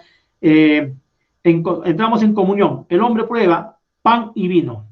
Efectivamente, cuando hacen, digamos, la misa, el hombre lleva un pan y vino, ¿sí o no? No, el cuerpo y la sangre del Señor, dice también cuando es el vino, ¿no? ¿Se da cuenta? Ahí. Ahora, en el siglo XIII aumentó la importancia de las ciudades que se caracterizaba por el régimen corporativo artesanal y por el desarrollo del comercio en la circulación monetaria y la usura. El poder de la iglesia, cuyas riquezas crecían vertiginosamente, llegó a un más alto nivel en el siglo XIII. La lucha ideológica disfrazada de herejía se hizo aún más intensa. La herejía de los cátaros se extendió por todo el sur de Francia, teniendo por centro la ciudad de Albi. Movimiento albinense provocó una serie de guerras sangrientas que llevaron a esta rica comarca a la ruina. Para luchar contra los peligros de las herejías se instituyó el Tribunal de la Santa Inquisición, ya cuya tenebrosa labor se caracterizó a lo largo de los siglos por su crueldad inhumana.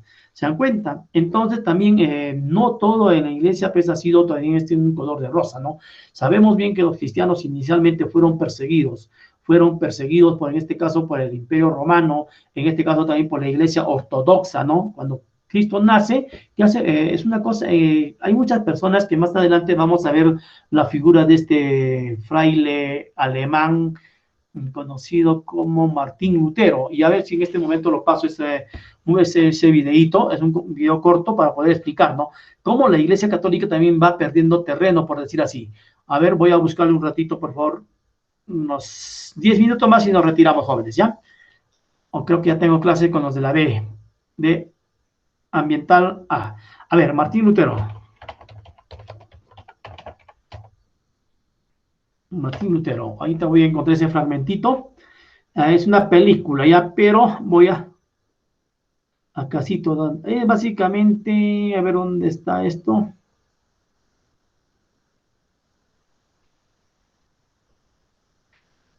Con Martín Lutero empieza el protestantismo, ¿no? A ver, acá está... Este es mucho. A ver, vamos a ver si sale. Un ratito, permítanme ustedes.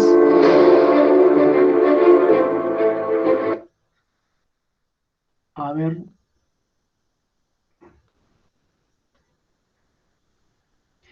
Entonces, miren, vamos a ver cómo, digamos, también la iglesia va a ir perdiendo terreno, ¿no?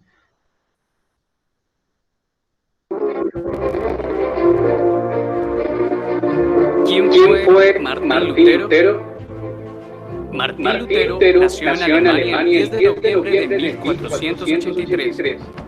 A sus 22 años ingresó al monasterio agustino de Erfurt.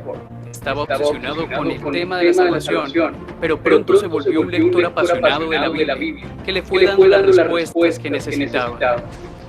En 1507 se ordenó como sacerdote y se dedicó a dictar cursos en la Universidad de Wittenberg. Cuando profundizó en el estudio del libro de Romanos, leía que justo por la fe vivirá. Él sentía que la justicia de Dios cobraba un nuevo sentido. Desde ese mismo momento ya vivía internamente sus crisis respecto a las directrices de la Iglesia Católica, que se acentuaron cuando conoció a Roma y fue testigo de una ciudad impía con pecados manifiestos. Cuando regresó a Alemania, algo en su alma estaba por estallar. Solo faltaba el pretexto. El propio Papa León X se lo dio, cuando envió a Tetzel, el vendedor de indulgencias, a recaudar dinero para reconstruir la Catedral de San Pedro. Las indulgencias eran el pago de dinero por obtener la liberación de las consecuencias del pecado en la tierra.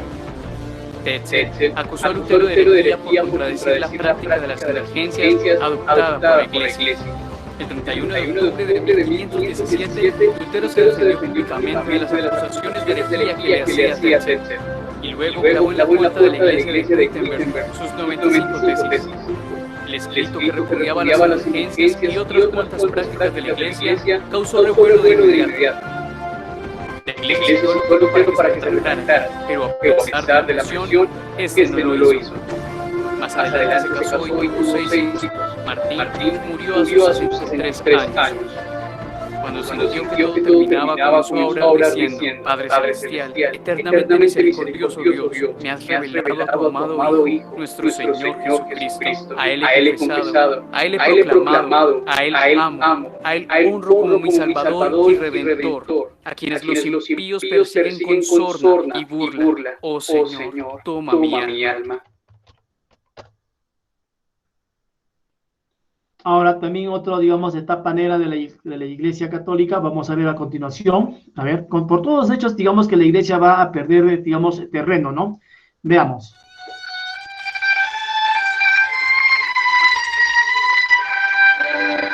Hola a todos los amantes y curiosos de la historia. Bienvenidos a mi canal. Hoy os traigo la vida de Lucrecia de Borgia y su leyenda negra. Cantidad de rumores circularon sobre ella, dañando mucho su persona, siendo vista de mala manera por la historia.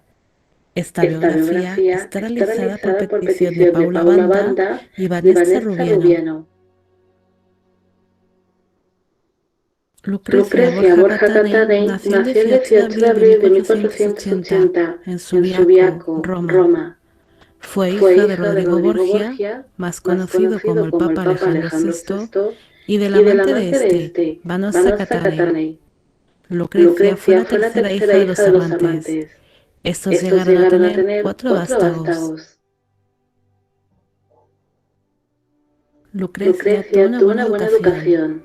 Dicen que era una joven muy despierta, inteligente y culta. Aprendió arte, baile, danza, música, latín y literatura. Según iba creciendo, Lucrecia empezó a destacar por ser una joven muy bella, de cabellos rubios, ojos azules y piel pálida. La joven tenía una buena relación con sus hermanos, sobre todo con César. Ambos le daban muchas muestras de cariño y se mostraban muy unidos. Esto provocó que las malas lenguas dijeran que entre ellos había una relación carnal. Lucrecia era un peón para sus progenitores, como todas las demás damas de su época. En el año 1490, cuando ella tenía 10 años, fue comprometida en 2 ocasiones, pero las negociaciones resultaron fallidas. En el año 1492, su padre se convirtió en papa, y enseguida este buscó un nuevo prometido para su hija. Finalmente, el elegido fue Giovanni Sforza. perteneciente a una de las familias más poderosas de Italia. El 12 de junio de 1493 se celebró la boda entre Lucrecia y Giovanni.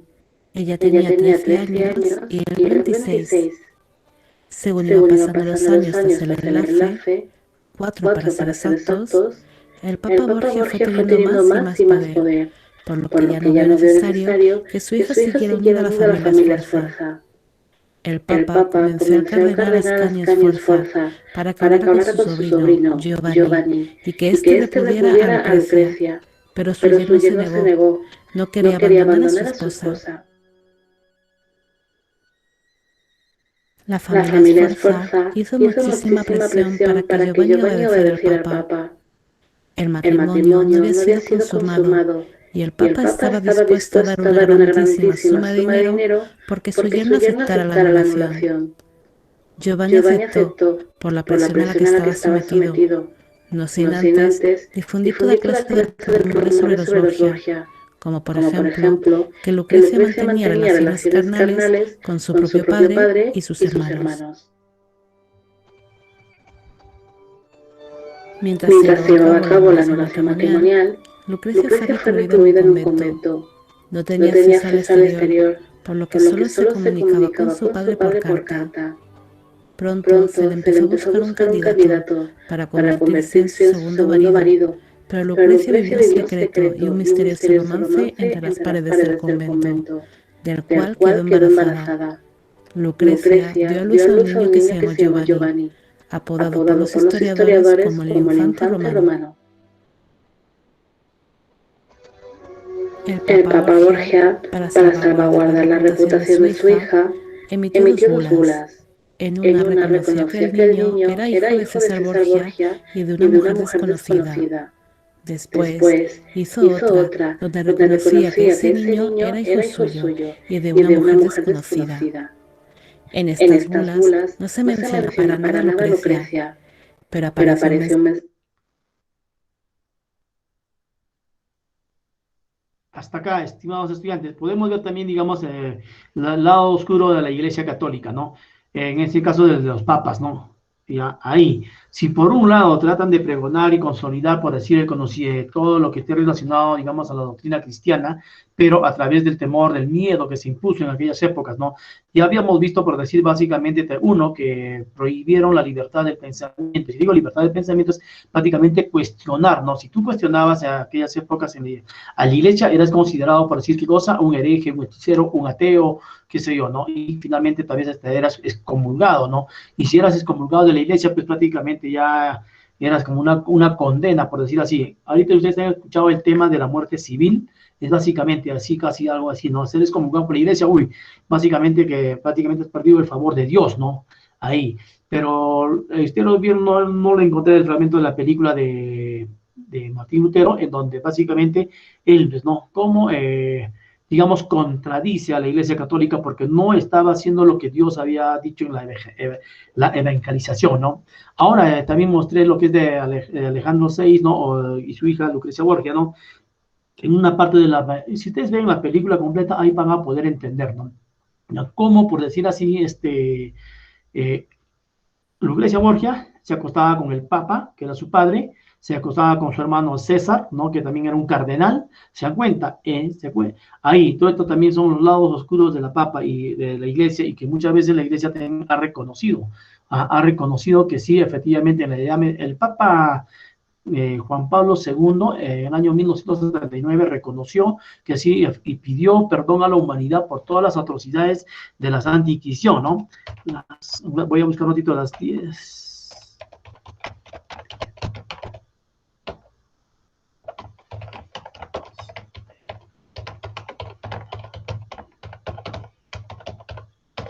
A ver, vamos a ver acá otro fragmento de peli. A ver, acá tengo uno más de 10.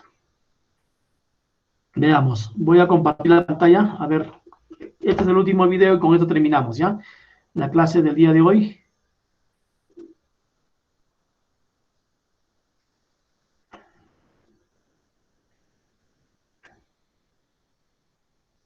Bien, acá tenemos. A ver. Tengo los 10 extremos métodos de tortura de la edad medieval, ¿no? En donde, si eras considerado un hechicero o hereje brujo, ¿ves? La Edad Media fue una época que duró cerca de 10 siglos y con tanto tiempo el impacto en nuestra civilización fue amplio. Su legado cultural, arquitectónico y significado de la guerra se anclarían en nuestros genes generación tras generación. No obstante, también fue una época de desigualdad social, pobreza, y ligado a esto, crimen, que era castigado severamente. Pero a pesar de lo que se cree, las tácticas de tortura no se usaban tan frecuentemente. Sin embargo, Dios tendría que apiadarse de ti si las autoridades quisieran que confesaras algo, ya que te esperaría un buen tiempo en la ladera del infierno. Nos tomaremos un rato para mostrarte algunas de las tácticas usadas en esta época para doblegar tu persona. Hoy en Rank Smashers, 10 de las más brutales técnicas de tortura medieval. Número 10. Uno de los más usados por la Inquisición española fue el divisor de rodilla. La razón de esto era su versatilidad, ya que pese a su nombre, en realidad lo usaban con cualquier parte del cuerpo. Era un instrumento similar a una mandíbula, el cual poseía puntas afiladas calentadas previamente, que se iban cerrando progresivamente a voluntad del torturador. Lentamente la extremidad introducida empezaba a desgarrarse hasta amputarla totalmente, y en el caso de las rodillas, su fin último era fracturar el hueso y dejar completamente inútil ambas articulaciones. Como ven, dada su naturaleza no era un instrumento usado para matar, pero dejaba serias secuelas a las personas que pasaban por este. Número 9. Continuamos con la rueda de Catherine, un artefacto que en la mayoría de casos terminaba en una muerte lenta y dolorosa. El sujeto era amarrado a los radios de una rueda de madera, la cual se giraba muy lento mientras un verdugo iba aplastando las extremidades con un martillo de hierro hasta amputarlas. Y a partir de este momento el torturador podía esperar 3 cosas: morir deshidratado al cabo de un par de días, ser la cena de aves de rapiña, las cuales aparecerían tras un par de semanas cuando el cuerpo aún vivo empezase a pudrirse. Y la última era pedir misericordia o confesar su crimen. Si esto era aceptado, el torturador daría un golpe letal en su estómago haciéndole estallar las vísceras con el martillo, causando la muerte. La razón por la cual es llamada la rueda de Catherine viene de la muerte de San Catherine de Alexandria, quien al negarse a entregar sus votos y renunciar a su fe, sería condenada a muerte por el emperador pagano Magencio. No obstante, al tocar Catherine la rueda, esta se destruyó y finalmente se le daría muerte mediante decapitación. Número 8.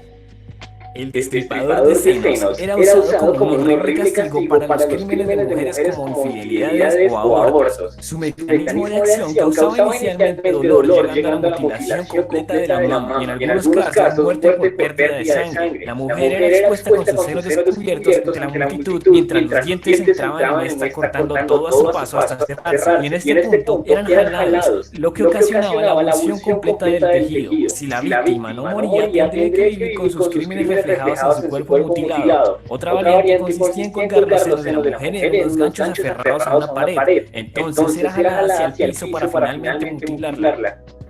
Número 7. El estante era un artefacto diseñado para deslocar todas las articulaciones en una acción sinérgica. Históricamente se considera que era uno de los más temidos. Se componía de un marco de madera con 2 cuerdas fijas en la parte inferior y otras 2 arriba para atar las manos. Mientras el verdugo hacía girar el manubrio, las cuerdas se iban separando y tensionando, ocasionando lentamente la desarticulación de todas las extremidades. Usualmente al mismo tiempo se lograba escuchar por encima de los gritos del torturado los chasquidos de sus huesos dislocándose. Las torturas avanzaban a tal punto en que las mismas costillas, dada la tensión, terminaban saliendo a través de la piel, abriendo lentamente el pecho o la espalda. Posteriormente se añadirían picos de metal para mantener el sujeto fijo en la tabla de ladera, que también ocasionaba daño a la médula espinal, para así, en caso de que el torturado sobreviviese, nunca más pudiese usar sus extremidades. Número 6. La silla de hierro, lejos de parecerse el trono de hierro, este no era un lugar para regocijarse en grandeza, más bien era el lugar donde morirías en deshonra. La silla era calentada con una hoguera hasta estar al rojo vivo, y sus espicas afiladas hacían que una vez llegase a este punto la piel fuese fácil de penetrar, por lo que se tomaba la persona y se sentaba en la silla mientras se iban apretando los sujetadores. De esta manera el torturado se iba aferrando más y más a la silla y por ende las espicas lograban llegar a órganos vitales. Si por cualquier motivo la persona no moría en el proceso, se dejaba desangrando y una vez liberada fallecía en pocos minutos. Número 5. El aplastacráneos. Creo que su nombre lo dice todo. Definitivamente no había otra salida más que la muerte antecedida por dolor en abundancia. También fue uno de los favoritos por la Inquisición española. Consistía en una especie de casco que era colocado una vez el mentón de la persona se encontraba posicionado en una superficie de hierro. El casco del mismo material, a medida que era girado, comprimía la cabeza. Inicialmente se fracturarían los dientes, aplastando la mandíbula contra el cráneo, y así lentamente la persona iría sufriendo. Algunas variantes incluyen un recipiente enfrente del artefacto usado para los ojos, ya que usualmente estos se salían de las órbitas del cráneo dada la presión a la que eran sometidos. Finalmente, el cráneo se fracturaba totalmente y el sujeto moría. Número 4. La cuna de Judas es quizás uno de los elementos de tortura más odiados, ya que su principal objetivo eran genitales y el orificio anal. La estructura era extremadamente rudimentaria, una pirámide afilada en punta o lineal y unos sujetadores que mantenían a la persona elevada sobre esta. Dicha persona era dejada caer con mayor o menor altura de tal manera que sus genitales o orificio anal se iban desgarrando. El proceso se repetía hasta finalmente dejar a la persona sentada en la punta para luego añadir pesos en sus piernas. La tortura avanzaba más y más dependiendo de las confesiones realizadas en la sesión. Posteriormente, en el siglo XX se encontrarían registros de que su uso sería continuado, añadiendo mejoras como electricidad al cinturón que sujetaba a la persona. Número 3. La pera de la angustia es quizás de los más sádicos de la lista, usada para castigar mujeres por sus infidelidades, a blasfemos y así a personas que fuesen encontradas realizando prácticas homosexuales. La pera introducida en orificios de aquellos que habían cometido dichos crímenes, la boca, la vagina y el ano. Para cada orificio existía una pera diferente, pero en general consistía en 4 placas de metal que se expandían, desgarrando la piel en el proceso, o en el caso de la boca, deslocando la mandíbula completamente. Como pueden entender, este método de tortura no causaba la muerte, por lo que era usado solo como un castigo menor, o como el inicio de una sesión larga para luego avanzar con otros artefactos y continuar así torturando a la persona. Número 2. El empanamiento fue una práctica que se dio a conocer en la historia tras su excesivo uso en el siglo XV por el emperador Vlad III, príncipe de Valaquia y conocido como Vlad el Empalador. Este sujeto inspiró al escritor Bram Stoker a crear al conocido vampiro el conde Drácula. Vlad sería quien empalaría a más de 30.000 personas mientras estos agonizaban y veían como el emperador prendía fuego a su ciudad de origen. La empalación consistía en atravesar a la persona con una estaca inmensa, sobre la cual el mismo peso de la persona haría que ésta recorriera toda su longitud mientras agonizaba. El punto inicial de introducción podría ser las costillas, el ano o la misma boca. Finalmente, dicha forma de asesinar a sus enemigos haría que este emperador fuese odiado y repudiado por estos, al punto de ser considerado un ente maldito. Número 1. El siguiente artefacto probablemente no lo sorprenda, pero ha llegado el primero de la lista porque su utilización era imprescindible en casi cualquier tortura. La sierra, el objeto más versátil y temido en cada sesión era este, un instrumento barato y capaz de infligir dolor en cuanto evasor de leyes existiese. No obstante, aunque era usado para rebanar casi cualquier parte del cuerpo, su uso más cruel era el de cortar a una persona por la mitad, mientras ésta colgaba boca abajo. Al ponerlo en esta posición se aseguraban que el flujo de sangre mantuviese a la persona consciente por el largo proceso, y aunque simbólicamente el dividir a una persona en dos era el objetivo, en realidad en la mayoría de casos la sierra no llegaba hasta el final y se dejaba a la persona desangrándose ante la multitud que lo observaba para finalmente fallecer. Sin lugar a dudas, estos métodos eran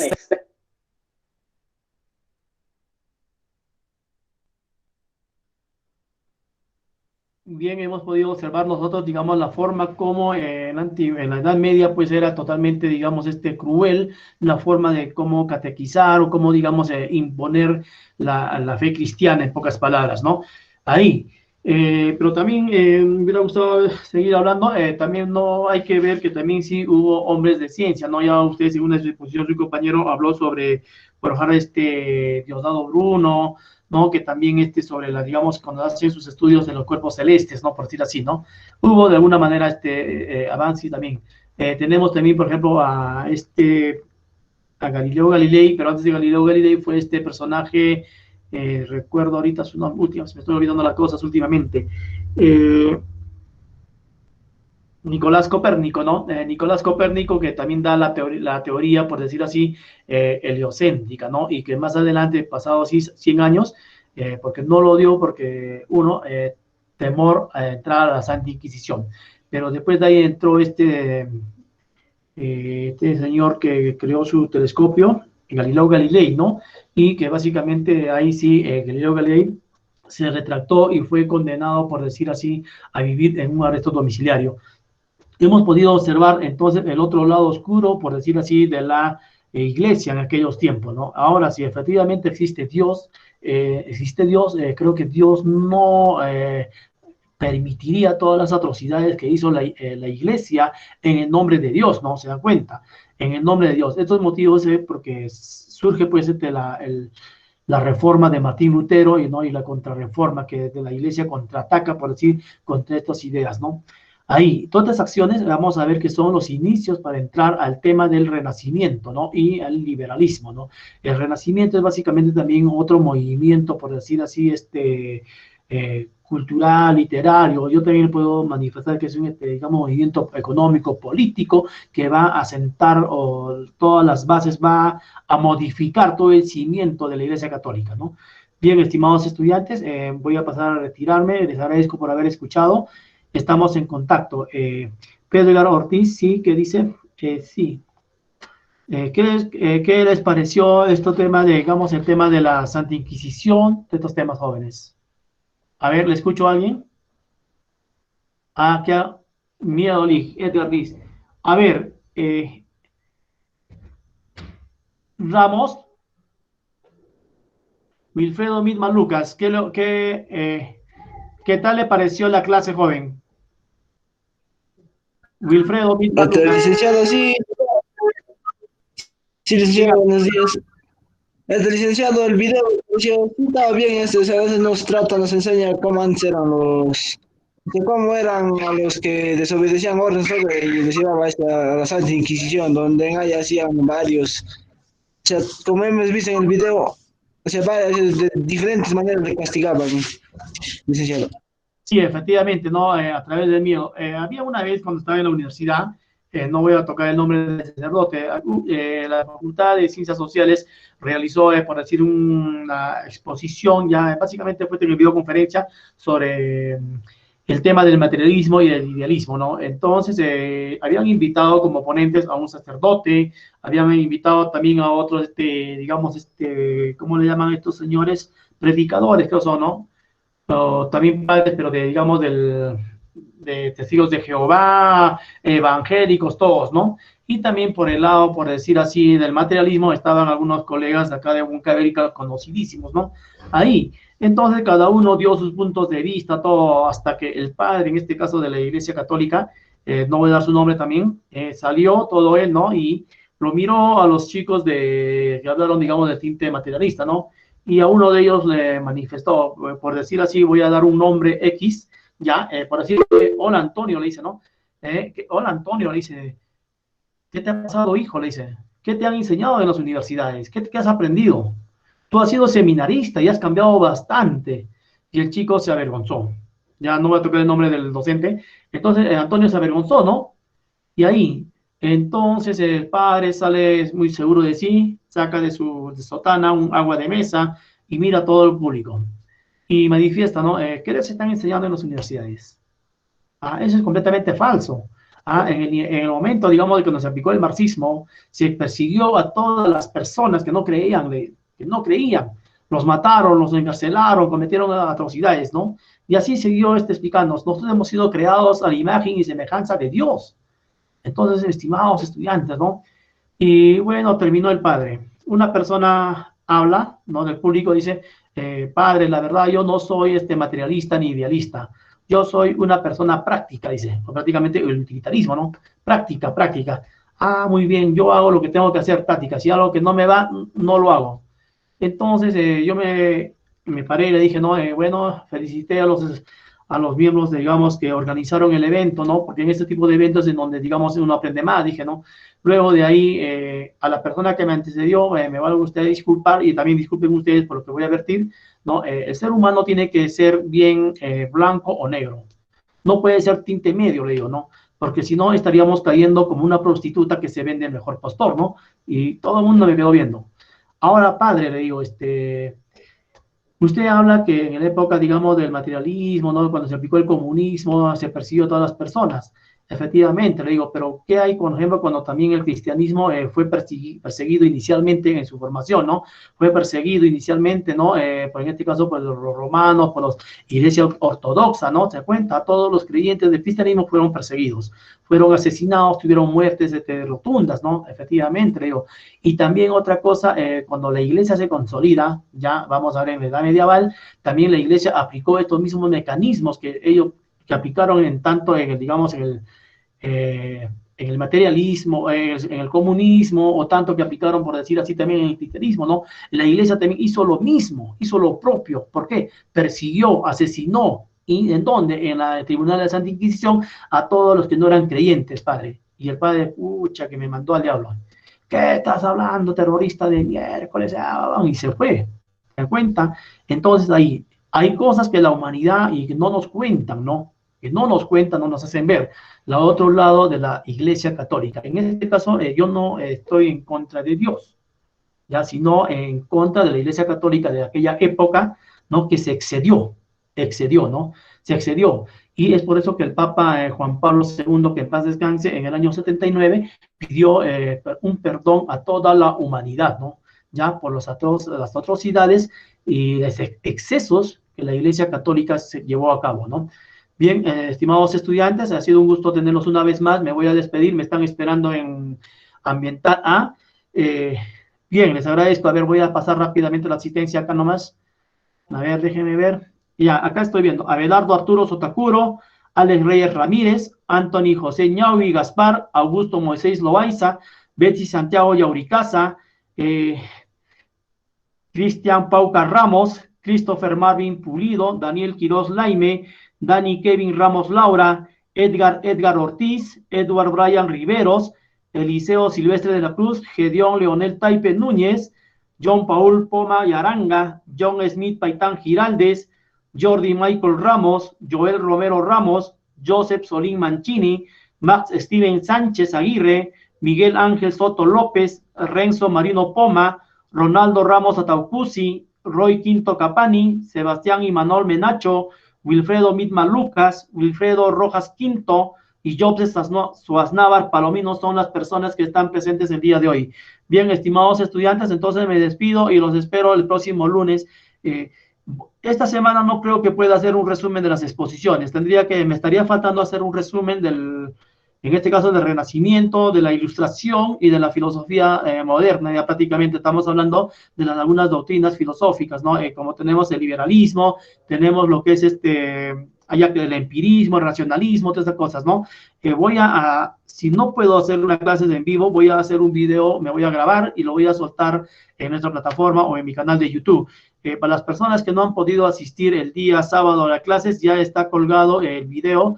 Obsérvenlo 1, 2, 3 veces ese video. No se confíen solamente en las diapositivas, porque de lo que estoy explicando les va a venir también al examen, ¿no? Estoy en un dilema si el examen va a ser para contestar o si no, estoy todavía para marcar. Ya, déjenme verlo. Voy a ver, ya en último momento eso voy a decidirlo, estimados estudiantes. Bien, entonces les deseo un inicio de semana satisfactorio. Cuídense y no se descuiden, sigan estudiando, estimados estudiantes. Buenos días. Igualmente, licenciado. Hasta luego.